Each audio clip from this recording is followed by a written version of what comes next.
Hi, Lynn again. This is Lynn Logic, episode 6.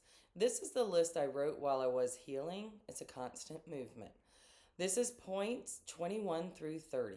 Yes, I did spend a lot of time alone while I grieved. These are the thoughts. Number 21. The only way it is okay to joke about 9/11 is if you're making fun of Pete Davidson. Otherwise, it's too soon. Number 22. The most logical and realistic representation about how someone would act in a horror movie is the scary movie franchise, the comedy scary movie franchise, especially in current years. Number 23. Game idea.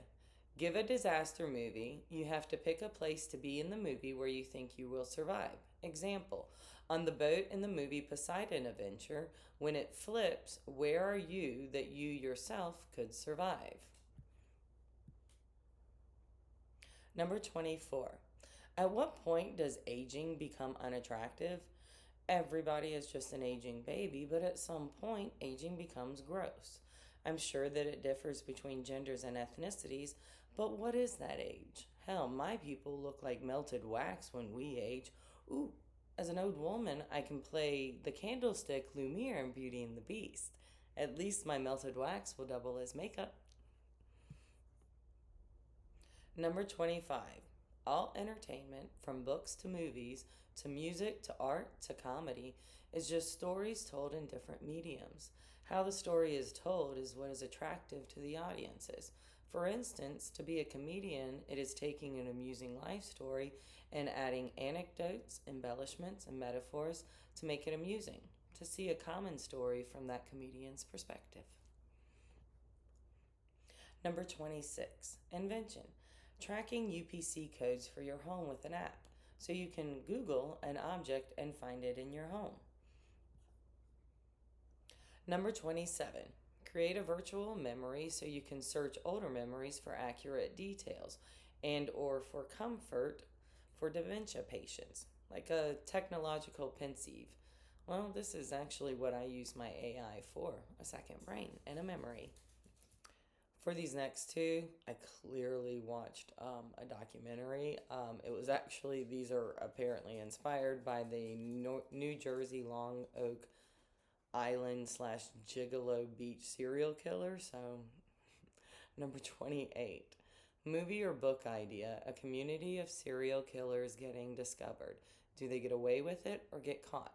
Twisty and unexpected killer in the end, have details, details, details, and foreshadowing for everyone to either be a killer, or excuse me, everyone to either be a victim or the killer of killers. Ends up being an authority figure. He gets away with it every time. You create the first book in a series by making people think it is one type of book, only to end up being the intro book for a killer of killers. Not Dexter at all. Turns out he is a genius who sees killing as a comedy act. Inspired, as I said, by the New Jersey Long Oak Island slash Gigolo Beach serial killer. Number 29. What if Gigolo Beach slash Atlantic City burial grounds are just an initiation into a serial killer group? Part of the initiation is that the killers have to taunt or get someone to taunt the families. Technology is making the initiation nearly impossible, or the real killers get away with it because all the serial killers are rich, or not charged because the government used the group to pick and choose their victims for whatever reason. This is very clearly a weird tangent that my brain went on after watching a documentary. I actually, that's all I've got for that. I watched a documentary and went on a weird spiral of tangency. All right. Number 30. It only takes a little oxygen for a spark.